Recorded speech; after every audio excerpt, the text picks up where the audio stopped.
chegamos com novidades para você, porque o capítulo 3 está maravilhoso. O que é isso, minha gente? A coragem de ser imperfeito. O nosso grupo de estudos está demais, Deise. Eu estou muito feliz com o nosso crescimento, a nossa evolução e tudo que a gente tem aprendido com a Brené Brown. Meu Deus, esse livro, esse capítulo, ele está demais. E eu vou começar com uma frase que me impactou e vai impactar você. Ela disse que quando nós escondemos a nossa vergonha, as nossas vulnerabilidades, é como se colocar de joelho perante elas. No entanto, se eu mostro as minhas vulnerabilidades, se eu abraço as minhas vulnerabilidades, conheço-as, reconheço, aceito, eu estou colocando elas de joelhos. Essa ideia de que a gente escondendo as nossas vulnerabilidades, estaremos num lugar de paz, de tranquilidade, de sossego, isso é uma ilusão. E ela vem falar disso novamente no terceiro capítulo, que nós devemos mostrar a nossa vergonha, porque aí ela perde força. E nós ganhamos força. Nós nutrimos de ferramentas apropriadas para lidar com essas vergonhas. E eu queria dar um exemplo aqui, começar com esse exemplo, de que isso tem funcionado muito aqui na minha casa. Antes, quando eu brigava com meu marido, eu sou uma pessoa muito impulsiva, e quando eu discutia com ele, eu alterava o tom da minha voz. E aí, eu agia de maneira agressiva, às vezes falava o que não devia falar, e aí ele ia para um canto, eu ia para o outro. E para reconquistar novamente a paz, a união, para a gente voltar a se relacionar bem, eu ia, preparava um café, um almoço especial, levava um suco para ele, e assim eu ia me aproximando dele. Mas eu percebi que logo eu cometia os mesmos erros, que logo eu estava lá alterando o tom da minha voz, agredindo verbalmente, e isso gerava muita culpa, isso gerava muita vergonha dentro de mim.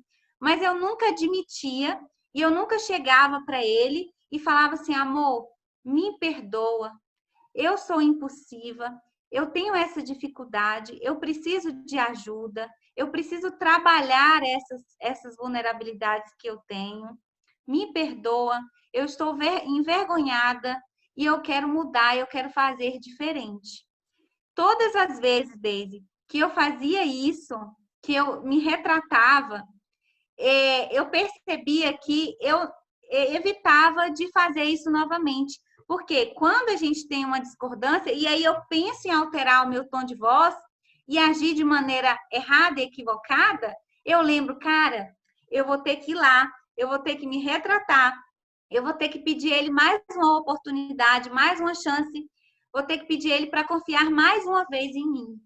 Então, era como se eu estivesse quebrando a confiança dele, que ele tinha depositado em mim, me perdoado e esperava que eu mudasse o meu comportamento. E eu agindo de novo da mesma forma. Então, o fato de eu ir lá, de eu me retratar com ele, de eu mostrar a minha vergonha, eu desenvolvi ferramentas para mudar o meu comportamento. E hoje, quando a gente tem uma discordância, eu consigo identificar, né, as minhas vulnerabilidades e imediatamente controlá-las. Então, hoje aqui em casa não acontece mais isso, ele já percebeu isso. E eu estou trazendo esse exemplo, né, que é muito íntimo meu, para mostrar que a gente precisa apresentar as nossas vulnerabilidades, mostrar as nossas vulnerabilidades, aceitá-las, para então trabalhá-las. Excelente. Isso que esse exemplo que você deu, Kaline, mostra o poder do autoconhecimento. Porque quando a gente entende quais são os mecanismos que nós utilizamos quando nós sentimos vergonha ou quando nós estamos numa situação de conflito, a gente pode estar mais atento em relação a elas, né? As atitudes, aos comportamentos que nós temos, as nossas tendências, e controlá-las, dominá-las, né? De reconhecer, de identificar quais são quais são as nossas vulnerabilidades, quais são as nossas tendências, como que a gente lida quando a gente está com raiva, quando a gente está triste, quando a gente está desapontado, porque a gente pode ligar o alerta, digamos assim, opa, é como se a gente percebesse o caminho que a emoção provoca no nosso corpo. Você já parou para pensar nisso? Qual é o caminho que a raiva percorre no seu corpo? Quais são os comportamentos e atitudes que a raiva, por exemplo, promove? E cada um tem uma tendência diferente. Às vezes a gente tem aquelas que são mais explosivas, né? Tem as pessoas que se fecham e para abrir de novo é mais trabalhoso. Então depende muito da pessoa. Mas é importante reconhecer, porque quando a gente reconhece a nossa maneira de lidar, a gente pode trabalhar. Tem uma parte que ela diz que a vergonha se alimenta do segredo. E eu fiquei pensando na minha vida, especialmente em momentos que eu precisei trabalhar, né? Eu fiz terapia por um tempo, por algumas questões da minha, especialmente sobre paternidade, né? Enquanto eu não me abri para tratar essas questões que doíam dentro de mim, é como se eu tivesse uma faixa na minha cabeça, com a palavra rejeição ou rejeitada. Era assim que eu me sentia. E enquanto eu não abri essa caixa, enquanto eu não coloquei para fora as minhas dores, elas doíam de igual. Às vezes a gente acha que o não falar resolve ou ameniza a dor, mas a dor de guardar e a dor de expor é a mesma. Eu acho que guardar é ainda mais doloroso. Com o passar do tempo, porque a dor vai ficando ali, né? É como se fosse uma ferida com pus que às vezes até vibra. Já percebeu isso? Quando a gente tem um tumor, alguma coisa assim que tem pus, é como se lá dentro se movimentasse, né? E gerando dor. E na minha experiência foi assim, à medida que eu fui tratando as dores que eu tinha em relação a isso, é como se a minha caminhada, como se não, foi assim. A minha caminhada foi se tornando mais leve à medida que eu fui expondo aquilo que me trazia culpa, aquilo que pesava dentro do meu coração. Então é um convite, né, a expor. Logicamente a gente já falou sobre isso no encontro anterior, que a gente não expõe de qualquer forma, a gente não expõe para qualquer pessoa. Tratar, reconhecer as nossas dores, a nossa vergonha, aquilo que traz culpa, é algo que gera cura. A vergonha e a culpa, ela é produzida entre as pessoas e a cura também é produzida dessa forma. Essa frase de que a vergonha se alimenta do segredo é fantástica. E ela fala que o antídoto para a vergonha é o social, são os relacionamentos. Então, é pelos relacionamentos que somos afetados, porque a rejeição, as crenças limitantes, né, que desenvolvemos ao longo da nossa vida, muitos traumas complexos, eles foram criados, surgiram e se desenvolveram nos relacionamentos. Então, a forma de curar isso o antídoto, o antídoto social. É curar com relacionamentos saudáveis, confiáveis. À medida que você se encontra com alguém e ali você começa um relacionamento de sinceridade, de confiança, você se sente íntimo a ponto de se abrir, de compartilhar a sua dor, você é acolhido com empatia, sem críticas e sem julgamentos. Nesse momento em que você se relaciona, você é curado. Então, tanto a dor, ela é provocada nos relacionamentos, mas a cura também, ela vem dos relacionamentos. Eu acho muito importante a gente cuidar das nossas relações. Como ela falou no capítulo anterior, que a gente não vai cuidar, não vai se relacionar com qualquer pessoa, abrir a porta do nosso coração para qualquer pessoa. Não, mas que a gente tem que filtrar, né? Escolher amigos de confiança em que a gente sabe que pode contar. Tem uma teoria da psicologia, chama teoria do apego. Eu sou apaixonada por essa teoria e ela é muito importante quando se fala de relacionamentos. E o autor, John Bowlby, ele foi chamado pela Organização Mundial de Saúde na guerra, porque os pais, as crianças estavam ficando órfãos, porque os seus pais, as suas famílias estavam sendo mortas na guerra, e a Organização Mundial de Saúde estava cuidando desses bebês. Só que esses bebês estavam morrendo no centro de cuidado, nos orfanatos, nos abrigos. E aí ele chamou o John Bowlby, né, que é um psiquiatra e psicólogo, para tentar ajudar e sanar esse problema das mortes dos bebês. E aí John Bowlby desenvolveu a teoria dele a partir dessa experiência, e ele percebeu que esses bebês estavam morrendo porque elas estavam malnutridas, desnutridas emocionalmente. Elas estavam estavam limpas, elas estavam alimentadas, elas estavam fisicamente nutridas, mas emocionalmente estavam carentes, porque eram muitos bebês, né? E a equipe de cuidado não tinha condição de pegar esses bebês no colo, de dar fé, de dar carinho. Então, ele construiu a teoria dele baseada nisso, nas relações de apego. E ele distingue o apego seguro, que é quando nós, quando criança, recebemos esses cuidados físicos e emocionais, esse suporte. É quando a criança ela sabe que as necessidades dela vão ser supridas, que os sentimentos dela vão ser acolhidos por esses cuidadores. E aí, essa relação com esses cuidadores, com esses pais, tem um profundo impacto nas relações futuras dessa criança. E aí, ele fez uma pesquisa longitudinal e ele percebeu que essas crianças, elas desenvolviam o mesmo tipo de apego na fase adulta. Quando elas iam ter relacionamentos conjugais, elas escolhiam se relacionar da mesma forma que se relacionavam com seus cuidadores quando criança. Então, por exemplo, a criança que ela tem hora que ela sabe que pode contar com a mãe, mas tem hora que a mãe deixa ela chorar, deixa ela desamparada. E aí, quando ela cresce, ela escolhe viver um relacionamento de ambivalência. Ela procura homens que tem hora que eles dão atenção, mas tem horas que eles abandonam elas.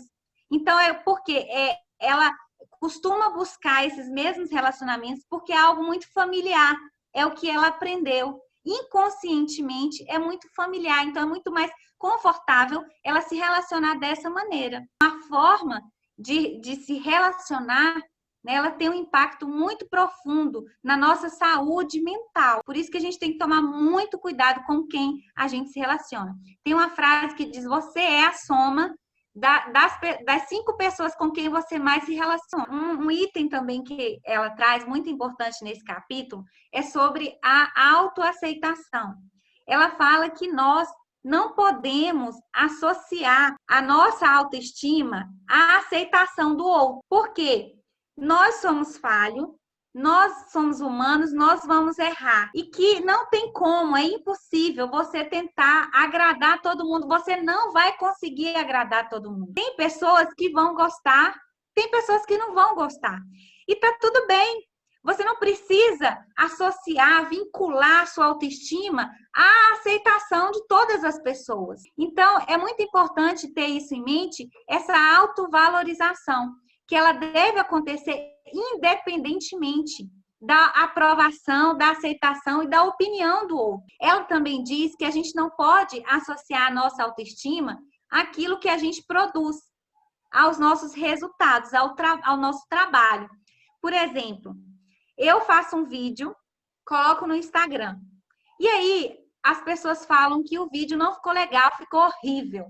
E aí eu entendo aquilo como se fosse para mim. E eu falo, eu sou horrível, eu não sou capaz, eu sou um fracasso, eu não vou fazer mais vídeos. Aí nascem essas crenças limitantes que vêm para nos paralisar, nos estagnar. E aí eu fico com medo e não faço mais vídeo. Acontece com tudo na nossa vida.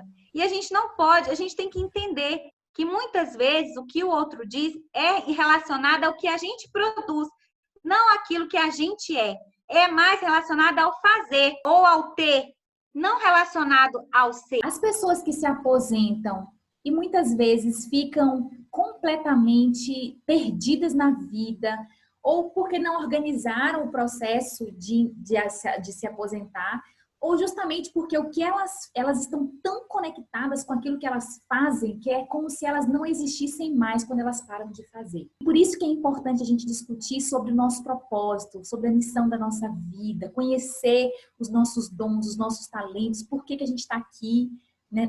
Por que da nossa vida? Quando a gente pensa no nosso propósito, quando a gente pensa na nossa missão de vida, ela está muito mais conectada com o que a gente é. Existem várias possibilidades da gente exercer o nosso propósito ou a nossa missão de vida. Existem várias formas de eu expressar quem eu sou.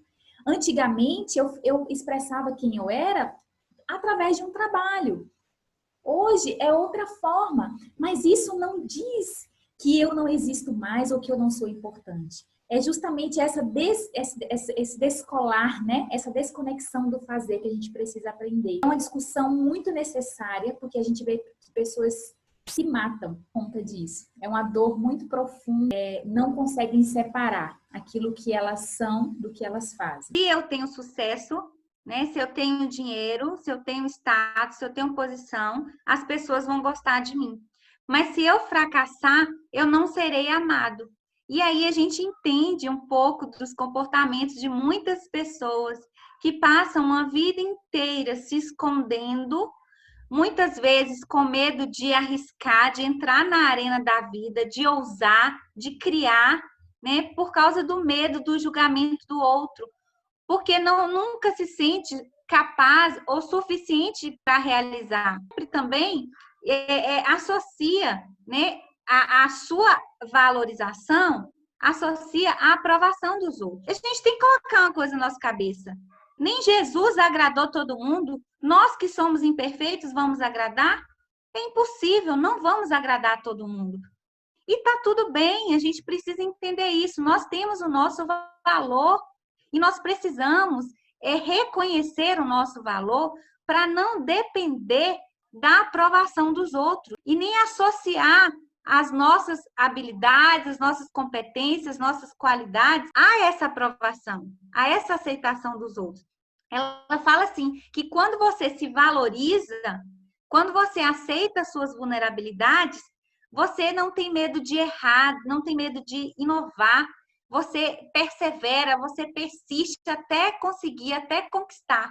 Mas se você permitir que a vergonha, que o julgamento dos outros te domine, você vai passar uma vida inteira atrofiada, tímida, estagnada, medrosa. E é interessante observar que a vergonha é universal. Homens, mulheres, a vergonha ela é sentida por todo ser humano. E eu achei muito interessante os passos que ela traz para a gente desenvolver a resiliência em relação à vergonha. Todos nós vamos sentir vergonha, ela faz parte da nossa vida. A questão é como a gente lida com ela. E aí eu gostaria de explorar esses pontos que ela traz como uma forma da gente ser resiliente, ou seja, se recuperar da vergonha, gerenciar a vergonha de uma forma que seja saudável. E o primeiro passo que ela ensina é reconhecer a vergonha e compreender os seus mecanismos. Ou seja, o que acontece, quais são as situações que geram vergonha? Como eu me comporto diante da vergonha?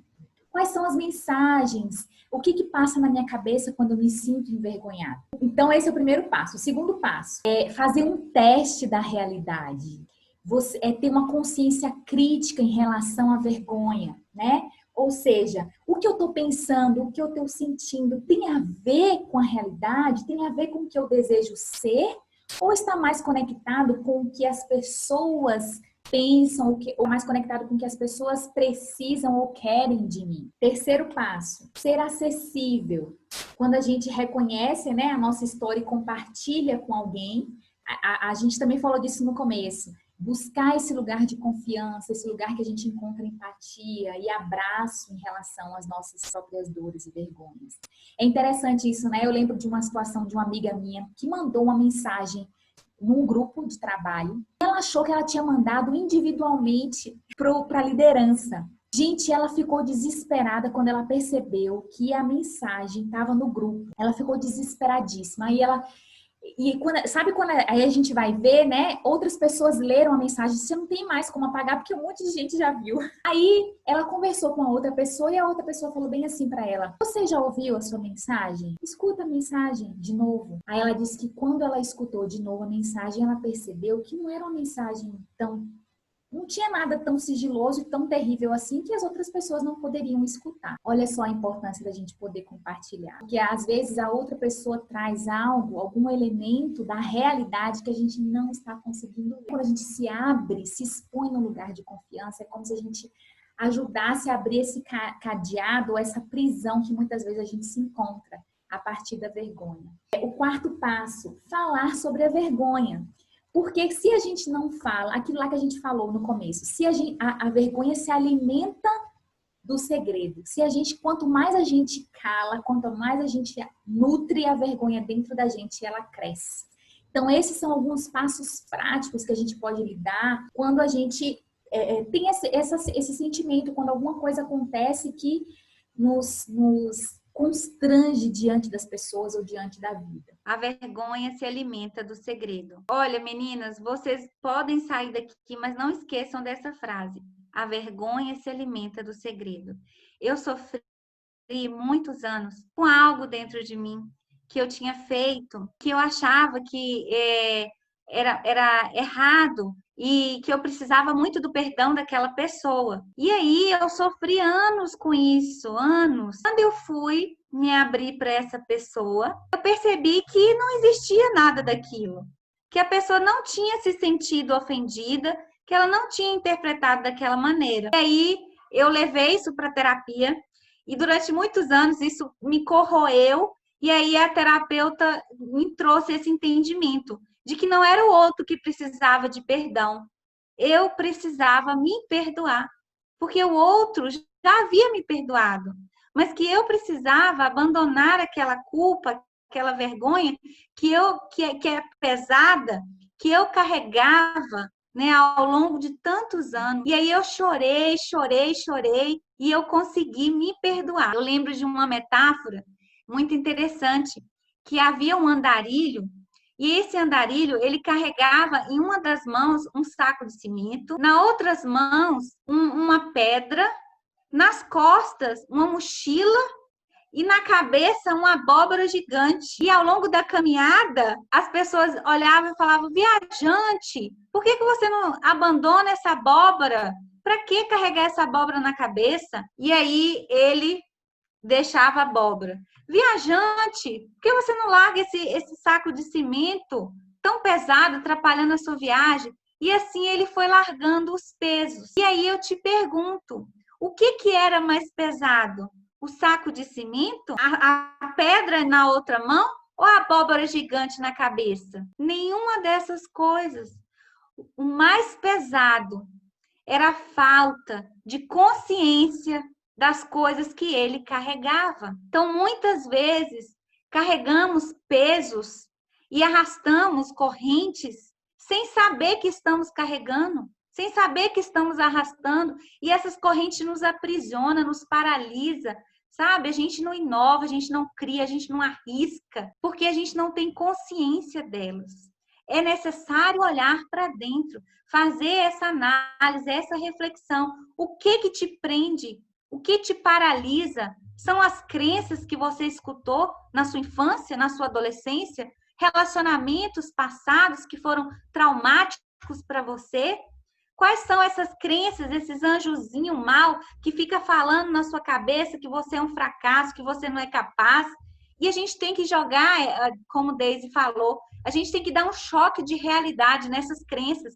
Quando o anjo mal se levantar para falar, e aí você vai com consciência crítica e nutre o anjo bom e fala: peraí, não é bem assim não.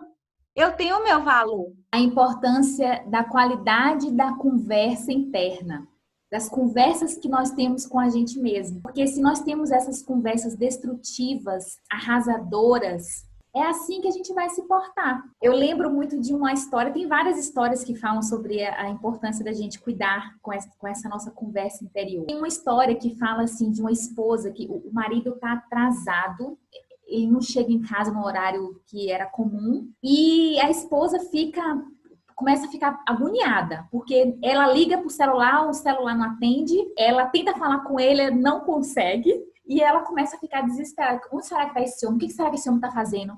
Aí começa a nutrir esses pensamentos de desconfiança, de traição. Aí, gente, quando esse homem chega em casa, e aí eu acho que todos nós já passamos por isso, de construir diálogos internos, de brigar na nossa cabeça, de imaginar uma resposta e você pensar outra. E aí a história conta que quando esse homem chegou, ela já começou a brigar com ele como se ele estivesse com outra mulher. Essa história serve, aí ele disse que o celular dele descarregou e ele estava preso no trânsito, por isso que tinha acontecido um acidente e por isso que ele havia atrasado daquela forma e ficou sem contato. E essa história serve para ilustrar a importância da gente cuidar com esses pensamentos, com essa conversa interna. Esse passo que eu estou dando, de fato, para me valorizar ou para reconhecer a realidade. Que teste que eu tenho feito da realidade?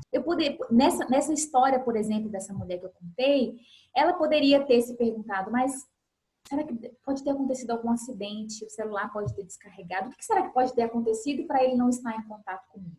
E às vezes a gente só olha por um lado, né? E nutre essa conspiração, nutre a traição, nutre histórias as piores possíveis. Qual é o tipo ou qual é a qualidade das conversas que eu tenho comigo mesmo? É muito importante a gente sair dessa ideia de perfeição e ir para a ideia do acolhimento. Não é à toa que o livro é A Coragem de Ser Imperfeito, porque ela traz isso, ela traz o reconhecimento da nossa humanidade. Quando a gente reconhece as nossas vulnerabilidades, a gente é capaz de superá-las, de tratá-las, é capaz de olhar para o outro com as lentes da vulnerabilidade, olhar com um olhar de compaixão, porque o outro também erra, assim como eu erro. Então, é sair dessa imagem. Ela coloca, por exemplo, nós mulheres, essa imagem que a cultura coloca sobre as nossas costas, que nós devemos ser guerreiras, que nós devemos ser bonitas e perfeitas e magras e gostosas o tempo todo. É um peso que a gente tem que carregar. E quantas mulheres sofrem com problemas alimentares, distúrbios alimentares? Muitas até cometem suicídio, depressão, síndrome do pânico, por causa dessa crença, dessa ideia de que eu tenho que ser perfeita, de que eu tenho que ser aceita, de que eu tenho que ser amada pelos outros, de que eu sou defeituosa, porque eu não me pareço, a minha barriga não se parece com a barriga da Juliana Paz, nem da Paola Oliveira, e a gente precisa se libertar dessas crenças, porque senão a gente não vai chegar ao lugar que a gente tanto deseja. A gente vai passar pela vida sem vivê-la com intensidade, com leveza, com alegria, com prazer. Eu lembro que eu fui um dia, o Tomás, ele estava com 5 meses, e eu fui numa festa de final de ano, da empresa do meu esposo, e tinha muita gente, as estagiárias lá todas bonitas e gostosas, novinhas, né, com 20 anos mais nova do que eu, mas tá tudo bem. E aí eu estava feliz porque eu estava com meu esposo, porque o céu estava lindo, o sol estava quente, eu estava me divertindo, eu estava feliz com aquele momento. E eu lembro que uma pessoa chegou para mim e eu estava tão feliz que nada do que ela dissesse iria me abalar. E ela chegou para mim e falou assim: olha, cuidado, hein? Cuidado, porque homem não gosta de mulher gorda. Ele tá se cuidando, malhando, e você tá ficando para trás. Na hora eu tava tão feliz, tão plena dentro de mim, que eu ri e eu disse para ele assim, que eu estava vivendo um momento brilhante na minha vida. Eu estava satisfeita com as conquistas que eu tinha realizado, que eu estava feliz e que hoje eu me sinto muito mais mulher do que antes de ser mãe, muito mais empoderada. Meu esposo chegou, a gente mudou de assunto e quando voltei para casa, no carro, ele perguntou assim: amor, eu te admiro, cara, eu te admiro.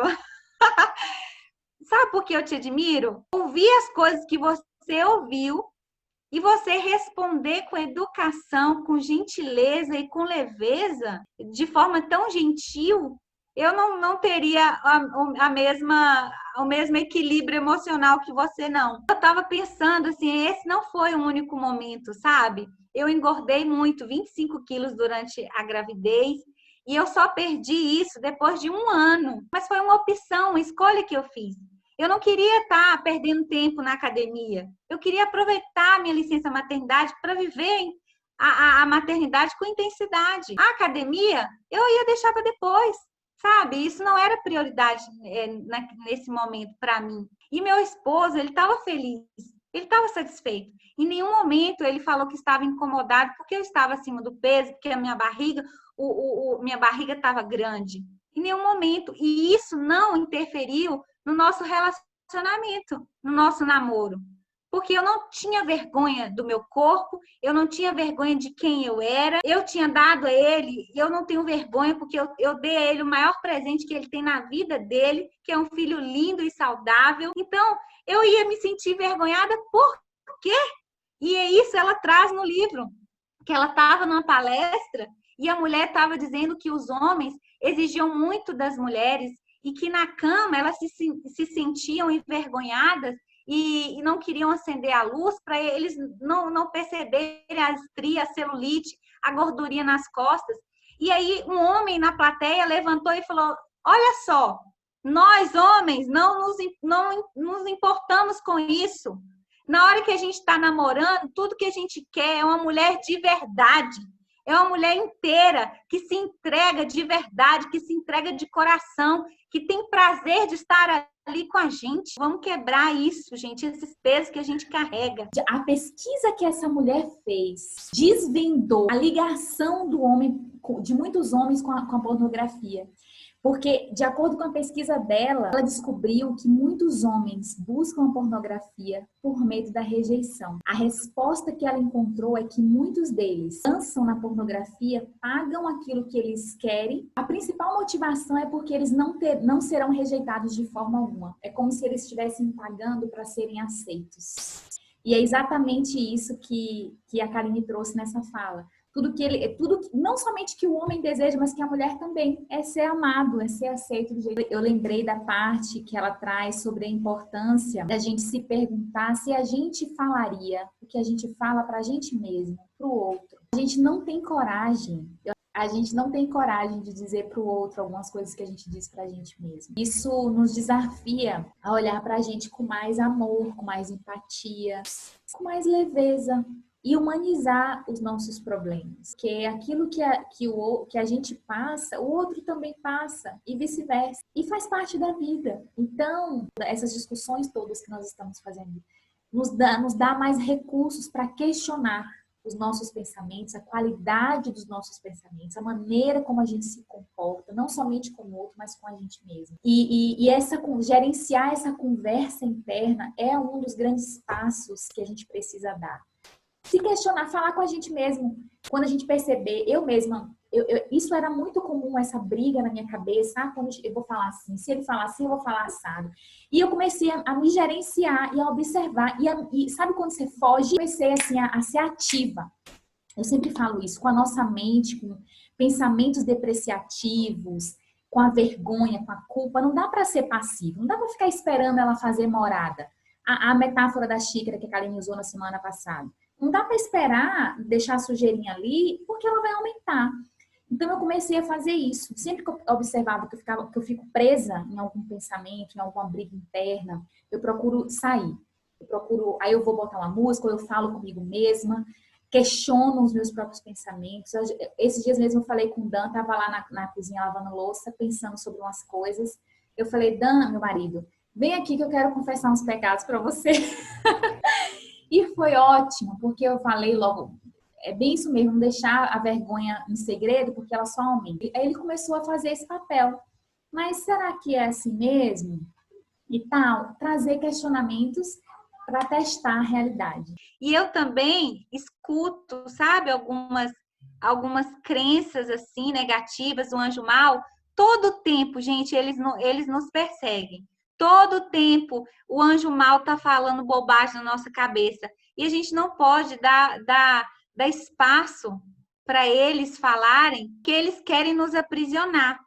Toda vez que eu recebo um convite para fazer uma live, eu penso, ai, eu não sou capaz. Meu Deus, por que eu fui inventar esse negócio de aparecer, de falar para as pessoas? E agora vem aparecendo esses convites. O que eu vou fazer com isso, gente? Agora eu vou ter que fazer, mas eu não sou capaz de fazer. É doloroso passar por isso. Eu quero me libertar, eu estou confessando aqui para vocês. Eu quero me libertar definitivamente disso, dessas crenças que vieram para dizer que eu não sou capaz. Nós temos o nosso valor e a gente precisa reconhecer isso, porque se a gente assumir a nossa história, a gente vai conseguir escrever um final feliz. Mas se a gente esconder a nossa história, nós vamos nos tornar vítimas dela, porque a vergonha se alimenta do segredo. A maneira como a gente se vê e se cobra, a gente cobra também o outro. E às vezes isso nem é consciente. Às vezes o comportamento do outro nos afeta de uma maneira tão grande e é importante a gente se perguntar por que isso está me afetando dessa forma. Não somente essa parte da questão de como o comportamento do outro me afeta, mas também a maneira como a gente se solidariza e se coloca na relação. Eu amei na relação com as outras pessoas. Tem um exemplo que ela cita, que ela fala sobre a mãe no cinema, com o filho às vezes chorando, espalhando pipoca pelo chão. E aí a gente tem duas opções: olhar para aquela mãe e falar assim: olha, eu sou uma mãe melhor, meu filho está fazendo isso, ele nunca fez isso. Ou a gente pode ter um olhar de empatia e olhar para essa mãe, eu entendo você. Eu sei que em alguns momentos a gente gostaria que o filho tivesse um comportamento X e o comportamento é Y. Porque nós, às vezes, usamos esse tipo de informação ou a gente se acha, às vezes, melhor do que o outro e usa isso para, como se fosse, não é, ela coloca em termos de sobrevivência, né? Que a nossa tendência é como se a gente fosse sobreviver se colocando dessa forma melhor que o outro. Mas a competição não é o único caminho. O fato de eu ter uma habilidade diferente da sua ou ser melhor do que você numa determinada área, não significa dizer que eu sou melhor do que você. A gente fala tanto sobre a violência obstétrica, a violência de outras mulheres em hospitais, a violência de mulheres que exercida com outras mulheres, por conta, às vezes, dessa insegurança interna e esse desejo de se colocar sobre o outro, mas que, na verdade, revela uma insegurança mesmo, né? Revela uma imaturidade, talvez, emocional, ou esse desejo de se proteger, se colocando superior ao outro. Essa relação, né, de hierárquica, né, de superioridade e inferioridade. Quando eu aponto os defeitos do outro, eu me sinto mais confortável, eu me sinto superior ao outro. Então, é muito cômodo esse movimento e muitas vezes fazemos isso como um mecanismo de proteção para esconder as minhas vulnerabilidades. Se eu apontar as suas, ninguém vai reparar nas minhas. Nem eu mesma vou reparar nas minhas próprias vulnerabilidades. Tem uma frase que Freud diz que fala: quando Pedro fala de Paulo, eu sei mais de Pedro do que de Paulo. Porque quando a gente aponta um dedo para o outro, tem 4 dedos voltados para nós. Então, quando a gente critica muitas pessoas, aponta muito o dedo, tem algo acontecendo com o outro, uma vulnerabilidade do outro que nos incomoda profundamente, a gente tem que olhar para dentro e pensar, por que isso tem me incomodado tanto? Será que não é um mecanismo de projeção? É um defeito que eu tenho, que eu não consigo enxergar em mim, mas que eu consigo enxergar no outro. E então eu manifesto para o outro um problema, uma vulnerabilidade que me pertence. Na criação de filhos, isso acontece muito. Pais muito autoritários, quando você vai ver, conhecer a história de vida desses pais, você percebe que eles também tiveram criações rígidas com pais autoritários. E eles pensam assim: claro que eu vou bater em você, eu apanhei, você também tem que apanhar, né? Ou então vai para um outro extremo. São aqueles pais que tiveram uma criação muito rígida e que agora, na relação com os filhos, tem muita permissividade, uma educação muito permissiva, porque faz totalmente contrário àquilo que ele recebeu. Então, ou ele repete a história que ele teve, ou ele rejeita totalmente aquela história, né? Fazendo diferente. Então, é muito importante a gente sair dessa relação hierárquica, onde não há compaixão, onde não há empatia e nem consideração, nem respeito e acolhimento. Pelo contrário, uma relação totalmente competitiva. Isso acontece muito no meio, nós mulheres, né? Acontece muito. Uma querendo denunciar as falhas da outra, apontar os erros da outra, porque afinal ela é defeituosa e eu a perfeita, né? Então, a gente sair dessa relação hierárquica para uma relação linear, equilibrada, uma relação em que eu estou aqui para segurar sua mão, porque eu entendo que juntas somos mais fortes, juntas conseguimos mais, né, com respeito, com acolhimento, com união, com consideração. Uma relação humanizada, porque quando a gente entende do que nós somos capazes de sentir e fazer, a gente é mais compreensivo com o outro. Essa semana eu conversei com um gestor de uma organização, porque existe um líder na organização que não permite que outras pessoas cresçam, não permite que outras lideranças apontem, se desenvolvam. E à medida que ele foi falando, eu fui refletindo, esse líder deve ser muito inseguro, porque se eu não crio espaço para ninguém, se eu não compartilho a minha liderança com ninguém, muito provavelmente essa pessoa é muito insegura, tem medo de perder o espaço. E aí, ao invés de multiplicar-se, ao invés de criar espaço de desenvolvimento, ele cria um espaço de mesquinhez. É isso mesmo, de mesquinharia, onde ninguém mais pode crescer a não ser ele mesmo. Então, é importante a gente fazer essa reflexão e quando a gente se deparar com situações como essa, refletir mais a nosso próprio respeito antes de primeiro julgar. Eu tinha uma psicanalista, uma professora na faculdade, e ela deu um exemplo que eu achei fantástico. Ela estava dando uma aula, era uma sexta-feira à noite, e de repente a gente escuta um barulhão, carro de som altíssimo na porta da sala da faculdade, incomodando a aula. E aí ela olha e fala assim: olha lá, gente, um homem inseguro e complexado. Ele precisa, a voz dele não é ouvida. Então, ele precisa aumentar, né, o som do carro no último volume para ser ouvido. É um homem inseguro, talvez com problema de impotência sexual.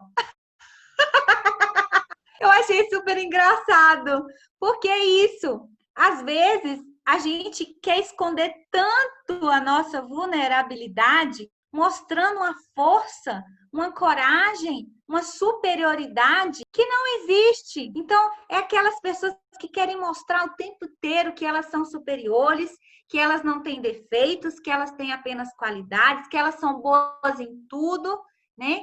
Que ela não tem falhas. E, na verdade, quando a gente olha, é um fundo de sofrimento e de dor, de carência, a ponto de ter que usar máscaras sociais o tempo todo, né, para sustentar aquela pessoa que não existe.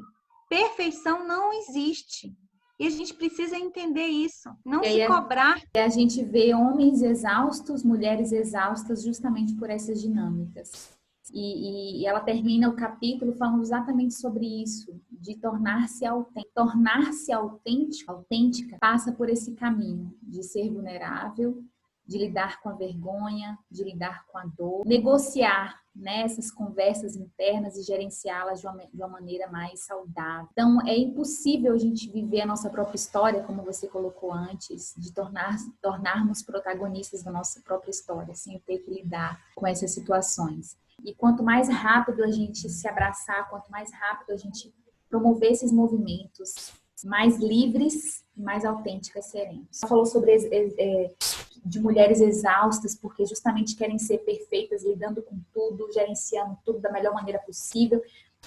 Quando começou a pandemia, eu me senti assim, porque vieram, eu já estava organizada, né? No período que meu filho estava na escola, eu estava trabalhando, então eu consegui gerenciar melhor as coisas. E aí depois, quando veio essa pandemia, que eu tinha que dar conta de tudo que eu estava dando, só que num formato diferente, gente, foi muito cansativo. E até eu me adaptar e reconhecer assim, olha, eu vou ter que deixar a louça. Às vezes a gente terminava de almoçar e eu tinha reunião em meia hora, eu não conseguia arrumar a cozinha antes da reunião. Eu tinha que deixar a louça para limpar no final da tarde. E às vezes aquilo me gerava assim, nossa, a vergonha, né? Nossa, se acontecer alguma coisa, se alguém precisar chegar aqui, vai entrar, vai dar de cara com aquela louça, vai pensar o que de mim? Mas, ó, gente, eu fui lidando com isso, me libertando. Falei assim, rapaz, eu sou só uma, né? E a louça vai ficar mesmo porque eu tenho eu tenho outra prioridade para dar conta. Então, assim, o tempo todo, por mais que a gente trabalhe, esses desafios virão. Mas eu acredito, sabe, que à medida que a gente vai reconhecendo, trabalhando, se fortalecendo, a gente vai ganhando novos recursos para lidar com esses desafios, com essas conversas internas. E tem uma parte que eu achei super interessante, porque ela diz assim que ela começou a publicar, a dar palestras. Teve uma pessoa que, e quando ela começou a fazer isso, as pessoas atacavam exatamente a aparência dela, atacavam a papel da mãe, né? E publicamente. E aí ela começou a pensar assim, eu vou dar voz para essas pessoas que não estão na arena da vida.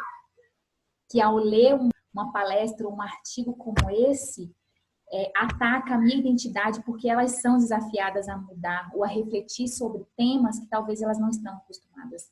E ela falou assim que parou de se importar com isso, ela parou de ler esses comentários de pessoas que não estão na arena da vida, ou seja, ela não estava mais disposta a dar atenção e perder energia com pessoas que não estão dispostas a viver a vida delas, né? Não estão dispostas a mudar, não estão dispostas a fazer essas reflexões que, no fundo, é que fazem a diferença na nossa vida. Seja para a gente assumir uma posição, seja para a gente se viver mais leve, a gente precisa lutar por quem a gente é. Eu sempre falo isso, a gente precisa lutar o tempo todo para ser quem a gente é, né? Mas a gente vai ganhando força, vai ganhando ferramenta para lidar melhor com esses desafios.